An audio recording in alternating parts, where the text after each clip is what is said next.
Hello students, welcome to Bind Edutech class. Last video में हम लोगों ने डिस्कस किया था अबाउट फिज़िकल डिस्ट्रीब्यूशन, जिसे हम प्लेस भी बोलते हैं। ओके, उसमें हम लोगों ने देखा कि it includes all those activities that are needed to make the goods and services available at a right place. Right place पर किसी भी गुड्स या सर्विस को अवेलेबल करवाना, तब जा कर के हमारा कस्टमर जो है वो गुड्स को परचेस कर पाएगा या सर्विसेज को वो यूज़ कर पाएगा। अगर राइट प्लेस पर हम किसी भी प्रोडक्ट को या सर्विसेज को राइट समय पर अवेलेबल नहीं करवाएंगे, ओके, तो जो एक्सचेंज का एक प्रोसेस है, सेल्स एंड परचेस का जो प्रोसेस है वो कंटिन्यू नहीं हो पाएगा। टारगेट मार्केट में अगर हमने प्रॉफिट अर्न करना है, मैक्सिमम कस्टमर को हमें अट्रैक्ट करना है या मैक्सिमम कस्टमर तक एक बिजनेसमैन को अपने प्रोडक्ट को रीच करवाना है, तो वो संभव कैसे होगा? वो होगा कि आप जो प्रोडक्शन कर रहे हो या जो बिजनेसमैन प्रोडक्शन कर रहा है वो अपने प्रोडक्ट को सही प्लेस पर, दैट इज़ राइट प्लेस पर अवेलेबल करवाएगा, तभी कस्टमर जो है परचेस करेंगे। आफ्टर डैट हम लोगों ने डिस्कस किया channels of distribution, and last में हम लोगों ने बात किया था types of channel. Types of channel में हम लोगों ने दो टाइप्स डिस्कस किए। Number 1 is direct and number 2 is indirect. Direct channel में हम लोगों ने देखा था कि जो मैन्युफैक्चरर है वो डायरेक्टली कांटेक्ट करेगा या कनेक्ट करेगा प्रोस्पेक्टिव बायर के साथ, यानी जो मैन्युफैक्चरर है और जो बायर है उन दोनों के बीच में कोई भी मिडिल मैन नहीं है। यहाँ पर डायरेक्ट रिलेशनशिप बिल्ड हो रहा है, डायरेक्ट सेल एंड परचेज हो रहा है, किसी भी मिडिल मैन के द्वारा या मिडिल मैन इंटरफेयर नहीं कर रहा है। तो ये हमारा डायरेक्ट चैनल में इंक्लूड होता है। देन हमने पॉइंट 2 में डिस्कस किया था इनडायरेक्ट चैनल। इनडायरेक्ट चैनल क्या होता है कि मैन्युफैक्चरर और कस्टमर तो होंगे ही होंगे, लेकिन उन दोनों के बीच में कुछ मिडिल्स मैन होंगे। ओके, कोई मिडिल मैन होगा जो उन दोनों को कनेक्ट करेगा। इसमें हम लोगों ने लेवल 1, लेवल 2 और लेवल 3 देखा था। पहले हम बात करते हैं 1 लेवल चैनल की। तो 1 लेवल चैनल में मैन्युफैक्चरर और एट द एंड कस्टमर होंगे। उन दोनों के बीच में जो रोल प्ले करेगा दैट इज़ रिटेलर। उन दोनों को कनेक्ट कौन करेगा? रिटेलर। तो 1 लेवल चैनल में केवल यहाँ पर हम रिटेलर को इंक्लूड कर रहे हैं। Okay, then we have 2 level channel. 2 level channel में मैन्युफैक्चरर और कस्टमर होंगे। अगेन इसमें 2 मिडिल मैन और इंक्लूड होंगे। Number 1 is wholesaler and number 2 is retailer. ये दोनों मिल करके कनेक्ट किसको कर रहे हैं? मैन्युफैक्चरर और कस्टमर को कनेक्ट कर रहे हैं। मैन्युफैक्चरर जब भी अपने प्रोडक्ट को सेल आउट करेगा तो वो किसको दे सकता है? वो होलसेलर को देगा। होलसेलर उसी प्रोडक्ट को रिटेलर को सप्लाई करेगा, पास आउट करेगा, and after that final consumption के लिए वो प्रोडक्ट कस्टमर तक रीच करेगा। ये हमारा 2 लेवल चैनल था। आफ्टर डैट हम लोगों ने डिस्कस किया 3 लेवल चैनल, जिसमें हमारे पास मैन्युफैक्चरर और कस्टमर तो होंगे, इसमें 3 लोग और इंक्लूड होंगे। Okay, number 1 is agent, number 2 is wholesaler and number 3 is retailer. Okay, तो सीक्वेंस हम लोग देख लेते हैं। मैन्युफैक्चरर, एजेंट, होलसेलर, रिटेलर और कस्टमर। मैन्युफैक्चरर जो भी प्रोडक्ट बनाएगा वो अपने एजेंट को सप्लाई करेगा। एजेंट जो है वो एज़ पर द रिक्वायरमेंट, जितना होलसेलर रिक्वायरमेंट अपना बताएगा वो होलसेलर को सप्लाई करेगा। देन होलसेलर सेम प्रोडक्ट को डिफरेंट रिटेलर्स को सप्लाई करेगा, जो अलग अलग एरिया में सिचुएटेड होंगे, उनका अपना शॉप होगा। देन वो जो रिटेलर होंगे वो फाइनल कंजम्पशन के लिए उस प्रोडक्ट को कस्टमर तक रीच करवाएंगे। ये था हमारा टाइप्स ऑफ चैनल। आज के वीडियो में हम बात करने वाले हैं अबाउट प्रमोशन। ओके, प्रमोशन क्या है एंड रोल, उसके कुछ एलिमेंट्स हैं, उसके एलिमेंट्स हम लोग डिस्कस करेंगे। So let's see the definition of promotion. It refers to the combination of promotional tools. Okay, ये किसका कॉम्बिनेशन है? ये प्रमोशनल टूल्स का कॉम्बिनेशन है। Okay, used by an organization, वो किसके द्वारा यूज़ किया जाता है? तो प्रमोशन टूल यूज़ किया जाता है किसी भी ऑर्गेनाइजेशन के द्वारा। ओके, एक ऑर्गेनाइजेशन अगर अपना बिजनेस कैरी करता है या अपने बिजनेस में वो जो उसका ऑब्जेक्टिव है उस ऑब्जेक्टिव को रीच करने के लिए वो बहुत सारा एक्टिविटी परफॉर्म करता है, तो उस एक्टिविटी को पूरा करने के लिए वो कुछ टूल्स यूज़ करता है to communicate and persuade customer to buy its production. अब एक मैन्युफैक्चरर है, मान लेते हैं ये मैन्युफैक्चरर है, अब इसने किसी भी गुड्स को क्या किया? प्रोड्यूस किया। अब जब ये गुड्स को प्रोड्यूस करेगा तो ये केवल अपने लिए तो नहीं करेगा, ये सेल्फ कंजम्पशन के लिए तो नहीं करेगा। ओके, सेल्फ कंजम्पशन, तो सेल्फ कंजम्पशन के लिए ये नहीं कर रहा, ये किसके लिए कर रहा है? ये जो टारगेट मार्केट है, इस टारगेट मार्केट के रिक्वायरमेंट को पूरा करना, और ये जो प्रोडक्ट है जो प्रोड्यूस हुआ है वो इस मार्केट में अवेलेबल करवाना, वो किसका काम है? वो मैन्युफैक्चरर का काम है। तो ये बोलता है कि कोई भी ऑर्गेनाइजेशन वो प्रमोशनल टूल यूज़ करता है तब जाकर के वो कम्युनिकेट कर पाएगा अपने कस्टमर से, और वो कस्टमर को इन्फ्लुएंस कर पाएगा, कस्टमर को अवेयर कर पाएगा अबाउट इट्स प्रोडक्शन, वो अपने प्रोडक्शन के बारे में।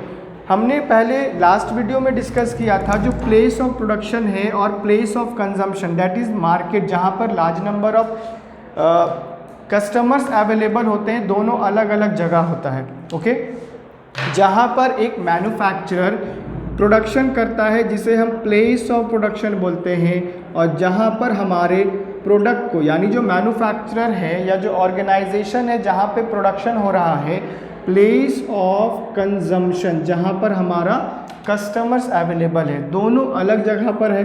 अब यहाँ पर क्या हो रहा है वो कस्टमर को पता नहीं है, क्योंकि कस्टमर अपने घर से जब भी जाएगा तो कहाँ जाएगा? इस मार्केट में जाएगा। ओके, इस मार्केट में जाकर के वो अपने रिक्वायरमेंट्स को पूरा करता है। अब यहाँ पे जो प्रोडक्शन हो रहा है यहाँ के कस्टमर को अवेयर करवाना है, तो किसके बारे में? प्रोडक्शन के बारे में, प्रोडक्ट के बारे में, प्रोडक्ट की क्वालिटी के बारे में। तो ये कैसे पॉसिबल होगा ये हम डिस्कस करेंगे इसके एलिमेंट्स में। ये हमारा प्रमोशन का डेफिनेशन था। अब हम बात करते हैं एलिमेंट्स ऑफ प्रोडक्शन प्रमोशन। तो एलिमेंट ऑफ प्रमोशन में हमने 4 एलिमेंट्स के बारे में पढ़ना है। Number 1 is advertising, number 2 is personal selling, number 3 is sales promotion and number 4 is public relation. पहले हम बात करते हैं एडवर्टाइजिंग क्या है और उसका रोल और इम्पोर्टेंस क्या है। ओके, अगर एलिमेंट में नंबर 1 में एडवर्टाइजिंग है तो एडवर्टाइजिंग क्या डिफाइन करता है, उसका क्या इम्पोर्टेंस है, वो क्या रोल प्ले करता है। तो let's see most commonly use tool of promotion. Advertising जो है वो बहुत ही कॉमन टूल है किस चीज़ में? प्रमोशन में। अगर कोई भी कंपनी प्रमोशन करती है या कोई भी ऑर्गेनाइजेशन प्रमोशन करता है तो वो जो टूल यूज़ करता है जो कॉमनली यूज़ किया जाता है, कॉमनली यानी मैक्सिमम ऑर्गेनाइजेशन उसे यूज़ करता है, तो that is advertising. Okay, it is an impersonal form. Impersonal form क्या होता है? यहाँ पर फेस टू फेस कांटेक्ट नहीं हो रहा है या फेस टू फेस कम्युनिकेशन नहीं हो रहा है। To communicate which is paid by the marketer, जिसे हम sponsor, to promote goods and services. Okay, यहाँ पे जो हमारा मार्केटर है जिसे हम स्पॉन्सर भी बोल सकते हैं, जो एक कंपनी के प्रोडक्ट को प्रमोट करता है, एक कंपनी के प्रोडक्ट को वो मार्केट में जितने भी कस्टमर्स हैं उनको अवेयर करवाता है अबाउट दी प्रोडक्ट। अब यहाँ पर जो स्पॉन्सर है उसका ड्यूटी है कि प्रोडक्ट के बारे में कस्टमर्स को अवेयर करवाना। तो क्या वो हर एक कस्टमर से मिल करके या उनसे इंटरेक्ट करके उस प्रोडक्ट के बारे में बताएगा उनको? तो ये थोड़ा टाइम टेकन हो जाएगा, यानी इसमें जो हमारा टाइम है वो ज़्यादा कंज्यूम हो जाएगा। तो उतना समय तो है नहीं कि हम हर एक कस्टमर को रीच करेंगे। तो रीच करने कैसे हम रीच कर सकते हैं? तो एक कॉमन मीडियम है जिसे हम बोलते हैं न्यूज़पेपर। ओके, अब एक स्पॉन्सर जो है वो अगर इस मार्केट में कस्टमर तक अपने प्रोडक्ट को पहुंचाना चाहता है, क्या वो हर एक कस्टमर से जाकर के फेस टू फेस बात करेगा। अगर ये करना स्टार्ट करे तो जब प्रोडक्शन हो गया है उसके बाद जब उसका कंजम्पशन होना है तो उस टाइम में अगर हम प्रमोशन करते हैं और एडवर्टाइजिंग नहीं करते हैं या फेस टू फेस कांटेक्ट करते हैं तो उसमें बहुत टाइम लग जाएगा। सो डैट हम क्या करते हैं या मैन्युफैक्चरर क्या करता है या स्पॉन्सर क्या करता है, न्यूज़पेपर में उसको एडवर्टाइज दे देता है। ओके, उसके थ्रू जो लार्ज नंबर ऑफ कस्टमर्स है इस टारगेट मार्केट में उन तक ये न्यूज़ पहुंच जाता है। किसके बारे में? प्रोडक्ट के बारे में, किसी भी गुड्स के बारे में या किसी भी सर्विस के बारे में जो वो पर्टिकुलर कंपनी या ऑर्गेनाइजेशन बना रहा है या सर्विस प्रोवाइड कर रहा है। मैगज़ीन के थ्रू हम मैगज़ीन में उस प्रोडक्ट के बारे में बता सकते हैं, उस प्रोडक्ट की क्वालिटी के बारे में बता सकते हैं, उस प्रोडक्ट के पर्पस के बारे में बता सकते हैं, उस प्रोडक्ट की जो मेरिट्स है या जो उसको फ़ायदा होगा कस्टमर को उसके बारे में बता सकते हैं, टेलीविज़न के माध्यम से यानी टीवी के माध्यम से और रेडियो के माध्यम से। तो एडवर्टाइजिंग जो है वो इम्पर्सनल फॉर्म है जहाँ पर कम्युनिकेशन होता है एडवर्टाइज़र और जिसे हम मार्केटर बोल सकते हैं और कस्टमर के बीच में। यहाँ फेस टू फेस कांटेक्ट नहीं हो रहा है, लेकिन इसके थ्रू जो है वो लार्ज नंबर ऑफ कस्टमर तक हमारा प्रोडक्ट या उस लार्ज नंबर ऑफ कस्टमर हमारे प्रोडक्ट के बारे में अवेयर हो जाता है। नाउ वी हैव रोल और इम्पोर्टेंस। अब इसका रोल और इसका इम्पोर्टेंस क्या है? So let's see. Number 1 is paid form. Okay, इसमें कुछ हम लोग पॉइंट वाइज डिस्कस करेंगे। तो number 1 point is paid form. Sponsorer has to bear the cost of communicating with the prospective buyer. अब देखते हैं कि एडवर्टाइजिंग में जो हमारा स्पॉन्सर होता है वो क्या बेयर करता है? कॉस्ट बेयर करता है, यानी लागत बेयर करता है। लागत किस चीज़ में आएगा? अगर हम कम्युनिकेट करना चाहते हैं अपने कस्टमर से तो उसके लिए कुछ ना कुछ एक्सपेंस करना पड़ेगा। फॉर एग्ज़ाम्पल, अगर आप न्यूज़पेपर में एडवर्टीज़मेंट दोगे या कोई भी कंपनी न्यूज़पेपर में एडवर्टीज़मेंट देती है तो उसके बदले में वो कुछ ना कुछ पे करती है। अगर कोई कंपनी मैगज़ीन में अपने प्रोडक्ट के बारे में डिटेल इन्फॉर्मेशन देती है या मैगज़ीन के थ्रू वो अपने कस्टमर को अवेयर कराना चाहती है तो उसके लिए भी उसे कुछ ना कुछ पे करना पड़ेगा, टेलीविज़न या रेडियो। तो इस माध्यम के थ्रू अगर हम अपने प्रोडक्ट के बारे में कस्टमर को बताना चाहते हैं तो जो हमारा स्पॉन्सर है उसे कॉस्ट बेयर करना पड़ेगा, तब जाकर के वो अपने प्रोस्पेक्टिव बायर्स, वो बायर जो उसके प्रोडक्ट के लिए इच्छा जताते हैं या वो बायर जो उसके प्रोडक्ट को परचेस करना चाहते हैं या अगर उन तक वो प्रोडक्ट पहुंच गया तो वो उसे परचेस करेंगे। तो ये कब होगा? जब हम अपने कस्टमर को या बिजनेसमैन अपने कस्टमर को अपने प्रोडक्ट के बारे में अवेयर करवाएगा। Number 2 is impersonality. No direct यानी फेस टू फेस कांटेक्ट नहीं होता है, कोई भी डायरेक्ट कम्युनिकेशन नहीं हो रहा है। तो नो डायरेक्ट यानी इनडायरेक्ट हो रहा है। Face to face contact between prospect and advertiser creates. तो यहाँ पर हम देख रहे हैं कि फेस टू फेस कम्युनिकेशन नहीं हो रहा है। किसके थ्रू हो रहा है? हमने न्यूज़पेपर में एडवर्टीजमेंट दे दिया और हमारा जो कस्टमर है या जो बायर है वो उसे पढ़ रहा है, यानी फेस टू फेस इंट्रैक्शन नहीं हो रहा है। ओके, मैगज़ीन के थ्रू हमने दे दिया, वो वहाँ पर रीड करेगा और हमारे प्रोडक्ट के बारे में वो जानेगा। Point number 3 is identified sponsor. Okay, identified sponsor क्या होता है? undertaken by an identified individual who makes the advertising efforts and bear the cost of it। Okay, जो क्या करता है? एडवर्टाइजिंग करने में एफर्ट्स लगाता है, एनर्जी लगाता है और एट द एंड वो कॉस्ट भी बेयर करता है। तो ये हमारा है identified sponsor. Point number 4 is mass reach.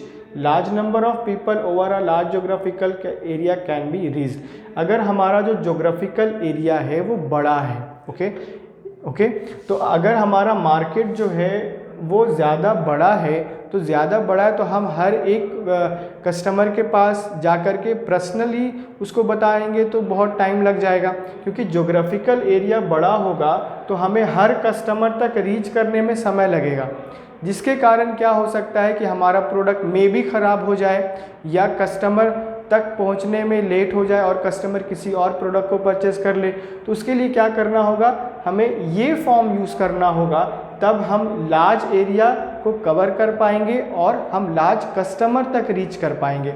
अगर एक मैन्युफैक्चरर लार्ज एरिया कवर करना चाहता है और वो चाहता है कि लार्ज एरिया कवर करने के बाद हमारे जो कस्टमर हैं वो ज़्यादा क्वांटिटी में प्रोडक्ट को परचेस करें, ये तभी पॉसिबल होगा जब हम सही समय पर अपने प्रोडक्ट के बारे में अपने कस्टमर्स को अवेयर करवाएंगे। Okay, point number 5 is enhancing customer. Enhancing customer में क्या होगा कि कस्टमर को इन्हांस करना, तो किसके बारे में? Satisfaction and confidence. ओके, ये क्या बोलता है? क्रिएट्स कॉन्फिडेंस, कस्टमर के अंदर या उनके रिगार्डिंग कॉन्फिडेंस बिल्डअप करना है and prospective buyer feel more comfortable and assured about the product quality. अगर हम चाहते हैं कि या हमारा बिजनेसमैन है वो ये चाहता है कि हम लार्ज नंबर तक मार्केट में बने रहें, लार्ज नंबर तक हम मार्केट से प्रॉफिट अर्न करें, लार्ज नंबर ऑफ कस्टमर हमारे प्रोडक्ट को परचेस करें, तो उसे क्या करना होगा? सबसे पहले तो अपने कस्टमर को सेटिस्फैक्शन प्रोवाइड कराना होगा और उनका कॉन्फिडेंस बिल्डअप करना होगा। ये तभी पॉसिबल होगा जब हमारा प्रोडक्ट का क्वालिटी अच्छा होगा। अगर एक बायर जो है वो जितना पैसा खर्च करता है तो उसको क्या चाहिए? उसको यही चाहिए कि मैंने जितना पैसा खर्च किया है एटलीस्ट उतना मुझे सेटिस्फैक्शन मिले। तो हमारा जो बिजनेसमैन है या जो हमारा मार्केटर है या हमारा सेलर है वो ये चाहता है कि हमारे कस्टमर लंबे समय तक हमारे प्रोडक्ट को परचेस करे। तो इसके लिए क्या करना होगा? सेटिस्फैक्शन प्रोवाइड कराना होगा हमारे कस्टमर को। अगर कस्टमर किसी एक प्रोडक्ट को परचेस करता है और उसे सेटिस्फैक्शन प्राप्त नहीं होता है जितना उसने खर्च किया है, तो नेक्स्ट टाइम वो उस प्रोडक्ट को परचेस नहीं करेगा। क्यों नहीं करेगा? क्योंकि वो बोलेगा कि मैंने जितना स्पेंड किया है, मैंने जितना खर्च किया है उतना मुझे सेटिस्फैक्शन नहीं मिला। तो अगर उसे उतना सेटिस्फैक्शन मिल जाता है तो नेक्स्ट टाइम वो डेफिनेटली उस प्रोडक्ट को परचेस करेगा, क्योंकि उसे पता है कि जितना मैंने खर्च किया है उसी के अकॉर्डिंग हमें प्रोडक्ट का क्वालिटी भी दिया गया है, प्रोडक्ट का वेट भी दिया गया है। तो अगर प्रोडक्ट का क्वालिटी अच्छा होगा तो कस्टमर्स का कॉन्फिडेंस भी बिल्डअप होगा और कस्टमर को सेटिस्फैक्शन प्राप्त होगा। सेटिस्फैक्शन प्राप्त होगा तो वो नेक्स्ट टाइम उसी प्रोडक्ट को परचेज करेगा। Next point we have is objections. Objections to advertising. Advertising को कुछ लोगों ने अपोज किया, उसका ऑब्जेक्शन किया। तो करने का कारण क्या था? यहाँ पर हम लोगों ने देखा कि एडवर्टाइजिंग किया जाता है किसी भी प्रोडक्ट को प्रमोट करने के लिए या प्रोडक्ट का प्रमोशन करने के लिए। तो एडवर्टाइजिंग तो अच्छी चीज़ है, लेकिन अगर हम लोग उसका अदर साइड देखेंगे तो वो कस्टमर के लिए थोड़ा कन्फ्यूज़न क्रिएट करता है। कस्टमर जो है वो डिसाइड नहीं कर पाता, वो थोड़ा कन्फ्यूज़ हो जाता है रिगार्डिंग द प्रोडक्ट्स। किसी एक प्रोडक्ट के लिए नहीं, बहुत सारे प्रोडक्ट के बीच में वो कंफ्यूज हो जाता है कि हमें कौन सा प्रोडक्ट लेना है या कौन सा प्रोडक्ट उसके लिए अच्छा रहेगा। दो advertising is one of the most frequently used medium. Okay, advertising जो है वो बहुत सारी कंपनीज़ के द्वारा या बहुत सारे ऑर्गेनाइजेशन के द्वारा, बहुत सारे बिजनेसमैन के द्वारा यूज़ किया जाता है और वो बिना किसी रुकावट के उसको हम यूज़ करते हैं या यूज़ करवाया जाता है। Used medium of promotion of goods and services. किसी भी गुड्स या किसी भी सर्विसेज को प्रमोट करने के लिए या किसी भी गुड्स और सर्विसेज का प्रमोशन करने के लिए जो सबसे प्राइम चीज़ है या पहले स्तर पे जिसको हम यूज़ करते हैं या जो हमारा बिजनेसमैन यूज़ करता है, that is advertising. Okay, but it attracts a lot of criticism. लेकिन ये बहुत सारे क्रिटिसिज्म को भी अपनी ओर अट्रैक्ट करता है। एक और अगर हम लोग बात करते हैं या वन साइड हम लोग बात करते हैं तो ये एक मैन्युफैक्चरर को एक स्कोप देता है, एक हेल्प प्रोवाइड करता है, जिसके तहत हमारा जो मैन्युफैक्चरर है वो अपने प्रोडक्ट, अपने गुड्स या अपनी सर्विसेज के बारे में अपने कस्टमर को अवेयर करवाता है या अपने कस्टमर को अपने प्रोडक्ट के रिगार्डिंग वो इंफॉर्मेशन सप्लाई करता है। न्यूज़पेपर के ज़रिए, मैगज़ीन, टेलीविज़न और रेडियो, इन माध्यम को यूज़ करके वो अपने प्रोडक्ट का इंफॉर्मेशन अपने कस्टमर को पहुंचाता है। लेकिन उसके बावजूद हम देखते हैं कि जो एडवर्टाइजिंग है वो क्रिटिसिज्म को अट्रैक्ट करता है, ऑब्जेक्शंस को लोग उसके ऊपर ऑब्जेक्शन लगाते हैं against it, which are as follows. अब वो क्या है, हम लोग one by one point wise इसको डिस्कस करते हैं। क्यों नंबर ऑफ पीपल या बहुत सारे कस्टमर जो हैं वो ऑब्जेक्शंस क्रिएट करते हैं या उसको वो क्रिटिसाइज़ करते हैं। Number 1 is price of product increase which is ultimately added to product. अगर हम एडवर्टाइजिंग करते हैं या नया नया मेथड यूज़ करते हैं, हाई टेक्नोलॉजी को यूज़ करते हैं, मैगज़ीन, टेलीविज़न, रेडियो, तो इन माध्यम से अगर हम अपने प्रोडक्ट को एडवर्टाइज़ कराते हैं तो इनके लिए हमें कुछ ना कुछ पे करना होता है। तो वो जो कॉस्ट है, लागत जिसे हम बोलते हैं, कॉस्ट जो है अगर हमारा मैन्युफैक्चरर ने लगाया है, फॉर एग्ज़ाम्पल अगर मैन्युफैक्चरर ने जितना प्रोडक्ट बनाया है उसको खर्चा हुआ कितना, मान लेते हैं for example 5 rupees, then after उसने एडवर्टाइज़ किया, उसका खर्चा हुआ 1 रुपये, तो हो गया टोटल 6 रुपीज़। अब 6 रुपीज़ में वो क्या ऐड करेगा, अपना प्रॉफिट ऐड करेगा। मान लेते हैं उसने 1 रुपया प्रॉफिट ऐड किया तो टोटल कितना हो गया, 7 हो गया। तो ये जो 7 रुपये है ये कौन पे करेगा, ये हमारा कस्टमर पे करेगा।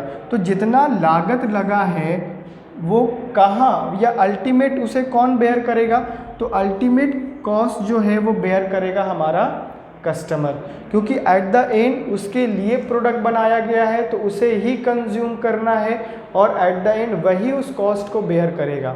ये बिजनेस का फॉर्म होता है कि मैन्युफैक्चरर या बिजनेसमैन कोई भी प्रोडक्ट बनाता है या कोई भी वो सर्विसेज प्रोवाइड करता है या करवाता है तो उसका मेन कारण ये होता है कि वो सोसाइटी में देखता है कि किन चीज़ों की आवश्यकता है, उसके रिगार्डिंग वो अपॉर्चुनिटी को यूटिलाइज करता है, वो प्रोडक्शन करता है या किसी सर्विस को प्रोवाइड करता है और वो सोसाइटी के नीड्स को पूरा करता है। तो सोसाइटी के नीड्स को पूरा करने के लिए उसे बहुत सारे खर्चे बेयर करने पड़ते हैं। तो वो खर्चा वो खुद तो बेयर नहीं करेगा, स्टार्टिंग में या इनिशियल स्टेज में वो बहुत सारी कैपिटल लगा सकता है या बहुत सारी चीज़ें वो बेयर कर सकता है, लेकिन एट द एंड जब उसके गुड्स का प्रोडक्शन हो जाएगा तो वो जो कॉस्ट बेयर करेगा वो हमारा कस्टमर होगा। So price of the product increase कर जाता है और जिसका जो मेन कारण ये होता है कि कस्टमर को बेयर करना पड़ता है। कंपटीशन भी हम यहाँ देख सकते हैं, नंबर ऑफ प्रोडक्ट का, नंबर ऑफ कंपनीज का, नंबर ऑफ कॉम्पिटिटर्स इतने ज़्यादा इंक्रीज हो गए हैं कि हर कंपनी अपने आप को बेटर तरीके से प्रेजेंट करने का प्रयास करता है, जिसके कारण जो उसका कॉस्ट है वो इंक्रीज करता चला जाता है और वो कॉस्ट अल्टीमेटली बेयर करता है customer. Point number 2 is confusion to customer. Confusion होता है किसे, कस्टमर को। द नंबर ऑफ एडवर्टीजमेंट, यानी बहुत सारे एडवर्टीजमेंट हमें देखने को मिलते हैं। ओके, अगर आप टेलीविज़न देखोगे, अगर आप न्यूज़पेपर देखोगे, अगर आप मैगजीन देखोगे या रेडियो में कोई चीज़ आप सुनोगे तो वहाँ भी किसी ना किसी प्रोडक्ट को एडवर्टाइज किया जाता है, जिसके कारण क्या होता है, जो कस्टमर है वो कन्फ्यूज़ कर जाता है। Shown for a single product, एक ही प्रोडक्ट के रिगार्डिंग अलग अलग कंपनीज के द्वारा प्रमोशन किया जाता है, एडवर्टीजमेंट किया जाता है। हैविंग अ डिफरेंट ब्रांड, अलग अलग ब्रांड है लेकिन जो प्रोडक्ट है वो सेम है। आप किसी भी ब्रांड के प्रोडक्ट को यूज़ करो but the product is same, जो उसका फीचर है, जो उसका पर्पस है वो सेम है, लेकिन कंपनी है वो अलग अलग है। तो हर कंपनी अपने प्रोडक्ट को बेस्ट वे में प्रेजेंट करेगा।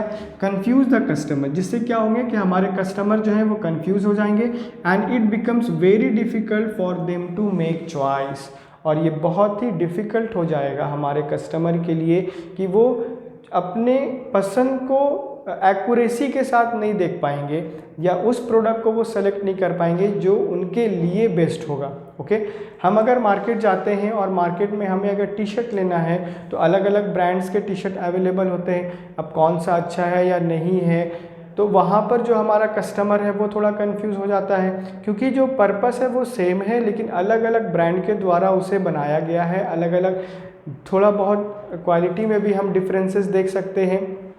लेकिन अगर हम लोग बात करते हैं एडवर्टीज़मेंट की, तो एडवर्टीज़मेंट में हम प्रोडक्ट को टच करके नहीं देखते हैं या उसको फील नहीं करते हैं, केवल हम लोग उसके बारे में जानकारी या इन्फॉर्मेशन गैदर करते हैं या इन्फॉर्मेशन हम तक रीच करवाया जाता है, कस्टमर तक इन्फॉर्मेशन रीच करवाया जाता है। अब कस्टमर के पास अलग अलग ब्रांड का जो इन्फॉर्मेशन आ रहा है रिगार्डिंग सिंगल प्रोडक्ट, एक ही प्रोडक्ट के बारे में बात करें, ये हमेशा ध्यान रखना है कि अगर हम कंफ्यूज हो रहे हैं या कस्टमर कंफ्यूज हो रहा है तो वो बहुत सारे डिफरेंट ब्रांड या डिफरेंट प्रोडक्ट के रिगार्डिंग नहीं हो रहा, सिंगल प्रोडक्ट के रिगार्डिंग हो रहा है जो अलग अलग या डिफरेंट ब्रांड्स के द्वारा बनाया जा रहा है।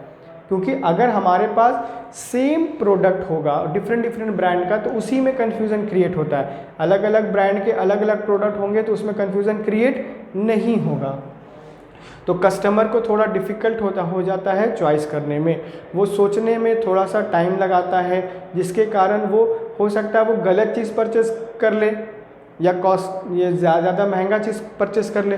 Point number 3 is encouraging sale of inferior product. यहाँ पर अगर गुड्स को एडवर्टाइज़ किया जाता है तो जितनी भी कंपनीज़ हैं वो ये चाहती हैं कि हम एडवर्टीज़मेंट के थ्रू अपने प्रोडक्ट को बेस्ट वे में प्रेजेंट करें। ओके तो बेस्ट वे में प्रेजेंट करने के चक्कर में ये हो जाता है कि वो कंपनी जो प्रोडक्ट इन्फीरियर क्वालिटी का बनाती हैं, यानी प्रोडक्ट तो बन रहा है, उसका जो क्वालिटी है वो इन्फीरियर क्वालिटी में काउंट होता है, यानी बहुत ज़्यादा अच्छा नहीं होता है, लेकिन कस्टमर जो है कभी कभी इन्फीरियर के लिए भी पे कर देता है। ओके क्योंकि वो कंफ्यूज हो जा रहा है, यहाँ पे हम लोगों ने देखा कि वो कंफ्यूज हो जा रहा है जिसके कारण वो चॉइस नहीं कर पा रहा है, चूज़ नहीं कर पा रहा है, और जब वो चूज़ करेगा तो वो इन्फीरियर प्रोडक्ट को चूज़ करेगा और जिसके रिगार्डिंग वो पे करेगा तो वो पे उतना ही कर रहा है जितना वो सुपीरियर क्वालिटी के प्रोडक्ट कोई के लिए पे करेगा, लेकिन यहाँ पर वो इन्फीरियर प्रोडक्ट को पे कर रहा है। It makes no distinction between superior and inferior goods.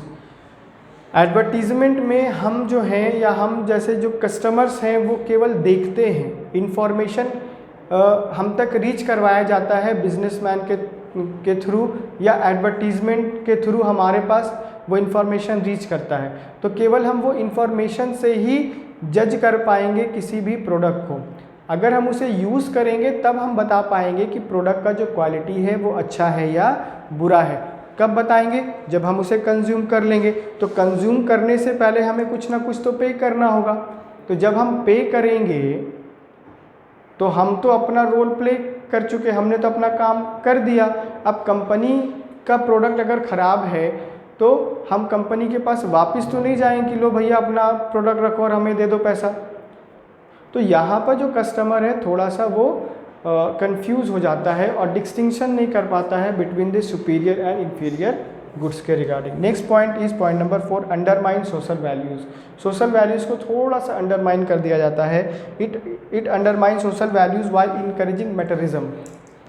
यहाँ पर बनावटी चीज़ों को क्या किया जा रहा है, बहुत ज़्यादा प्रमोट किया जा रहा है।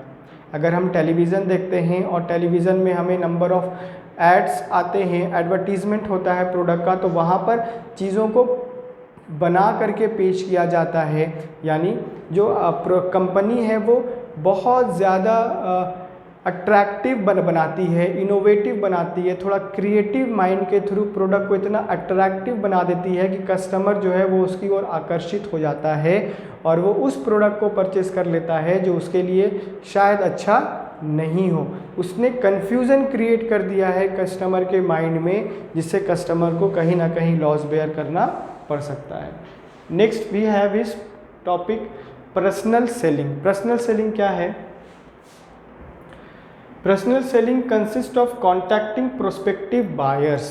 ओके, पर्सनल सेलिंग में जो हमारा सेलर है वो कॉन्टैक्ट करता है किससे? प्रोस्पेक्टिव बायर से। वो बायर जो किसी भी प्रोडक्ट को परचेस करना चाहते हैं या वो बायर जिनके लिए वो प्रोडक्ट बनाया गया है, ओके, ऑफ प्रोडक्ट पर्सनली। तो यहाँ पर प्रोस्पेक्टिव बायर तक कैसे रीच कर रहे हैं? पर्सनली रीच कर रहे हैं। एडवर्टीजमेंट में हम लोगों ने देखा कि इम्पर्सनल काउंट होता है वहाँ पर, लेकिन पर्सनल सेलिंग में फेस टू फेस इंटरेक्शन हो रहा है। ओके। यहाँ पर फेस टू फेस इंटरेक्शन नहीं था। कंपनी ने प्रोडक्ट बनाया, एडवर्टीजमेंट के थ्रू उसने क्या किया, न्यूज़पेपर, मैगजीन, रेडियो, टेलीविज़न के माध्यम से उसने प्रोडक्ट को कस्टमर तक रीच करवा दिया, या प्रोडक्ट का इन्फॉर्मेशन उसने कस्टमर तक रीच करवा दिया। लेकिन पर्सनल सेलिंग में जो हमारा सेलर है वो प्रोस्पेक्टिव बायर तक रीच करता है, डोर टू डोर विजिट करता है, फेस टू फेस इंटरेक्शन होता है between the seller and buyer for the purpose of sale. यहाँ पर किसका पर्पस है, पर्पस ऑफ सेल। यहाँ भी पर्पस ऑफ सेल है, लेकिन यहाँ पर फेस टू फेस इंटरेक्शन नहीं हो रहा है। और पर्सनल सेलिंग में जो हमारा सेलर है वो पर्सनली विजिट कर रहा है, डोर टू डोर विजिट कर रहा है कस्टमर तक, और अपने प्रोडक्ट को वो सेल आउट करवा रहा है। Next we have is features. Okay, अब पर्सनल सेलिंग के कुछ फीचर्स है वो हम लोग देखते हैं। Personal contact is establish. यहाँ पर जो हमारा सेलर है वो पर्सनली किसके पास जा रहा है, बायर के पास जा रहा है। तो जब वो पर्सनली विजिट करेगा बायर के पास, तो वो बायर के साथ एक कॉन्टैक्ट या एक रिलेशनशिप बिल्ड कर रहा है। ओके, जिसके कारण क्या होगा कि सेलर जब भी कोई प्रोडक्ट या मैन्युफैक्चरर जब भी कोई प्रोडक्ट बनाएगा तो कस्टमर ये देखेगा कि उसका व्यवहार कितना अच्छा है, उसका बिहेवियर कितना अच्छा है, और वो उस प्रोडक्ट को परचेज कर सकता है। तो यहाँ पर पर्सनल कॉन्टैक्ट इज इस्टेब्लिश हो रहा है। Point number 2 is quick solution of queries. अगर हम देखते हैं एडवर्टीजमेंट में या एडवर्टाइजिंग के थ्रू हमारा जो कस्टमर है उस तक तो इन्फॉर्मेशन रीच कर जाता है, लेकिन वो अपने प्रॉब्लम्स को या क्यूरीज को सॉल्व नहीं कर पाता है। क्यों? क्योंकि केवल उस तक ये इन्फॉर्मेशन रीच करवाया जा रहा है, लेकिन जो उसका क्यूरीज है या प्रॉब्लम है वो एडवर्टाइज़र के पास या स्पॉन्सर के पास आ नहीं पा रहा है, रीच नहीं कर पा रहा है। तो एक गैप रह जाता है जिसके कारण इफ़ेक्टिव तरीके से हम सेल नहीं कर पाते हैं या बिजनेसमैन सेल नहीं कर पाता। लेकिन पर्सनल सेलिंग में जब भी कस्टमर के पास हमारा सेलर रीच करेगा तो वो उनके क्यूरीज को सॉल्व कर सकता है, उसी मूवमेंट में, उसी समय में वो उनके प्रॉब्लम को सॉल्व कर सकता है regarding the product. Oral conversation होता है। ओके, कभी कभी हमारा जो सेलर है वो डेमोन्स्ट्रेट करके बता सकता है प्रोडक्ट का जो पर्पस है वो उसके बारे में उन्हें बता सकता है। Next we have is receipt of additional information. अगर कस्टमर को इसके अलावा कोई इन्फॉर्मेशन चाहिए, अगर हम लोग एडवर्टीजमेंट में देखते हैं या एडवर्टाइजिंग में कस्टमर तक उतना ही इन्फॉर्मेशन रीच करवाया जाता है जितना उसके लिए सफिशिएंट होता है, लेकिन कभी कभी कस्टमर जो है वो और इन्फॉर्मेशन चाहता है रिगार्डिंग द प्रोडक्ट, तो वो कैसे पॉसिबल होगा। लेकिन एडवर्टाइजिंग में तो बस उतना ही सप्लाई किया जाएगा इन्फॉर्मेशन जितना कंपनी को लगता है कि हमने अपने प्रोडक्ट के लिए करना चाहिए। लेकिन कस्टमर जो है वो एक माइंडसेट के नहीं होते, डिफरेंट माइंडसेट के होते हैं, डिफरेंट बैकग्राउंड के होते हैं, डिफरेंट लेवल ऑफ इनकम से बिलोंग करते हैं, डिफरेंट उनका टेस्ट प्रेफरेंस होता है। तो जैसा उनका test preference level of income होगा वो उसी के आधार पर इंफॉर्मेशन चाहते हैं। तो यहाँ पर पर्सनल सेलिंग में एक जो सेलर है वो ज़्यादा से ज़्यादा इंफॉर्मेशन या एडिशनल इंफॉर्मेशन सप्लाई कर सकता है प्रोस्पेक्टिव बायर को। तो इस वीडियो में हम लोगों ने डिस्कस किया प्रमोशन के एलिमेंट्स में हम लोगों ने पॉइंट नंबर 1 में एडवर्टाइजिंग डिस्कस किया है, उसका डेफिनेशन, उसका रोल और इम्पोर्टेंस एंड उसके ऑब्जेक्शंस को हम लोगों ने डिस्कस किया। देन आफ्टर हम लोगों ने पॉइंट नंबर 2 स्टार्ट किया जिसे हम पर्सनल सेलिंग कहते हैं, और पर्सनल सेलिंग का डेफिनेशन और उसके फीचर्स हम लोगों ने डिस्कस किए। नेक्स्ट वीडियो में पर्सनल सेलिंग के मेरिट्स डिस्कस करेंगे। ओके।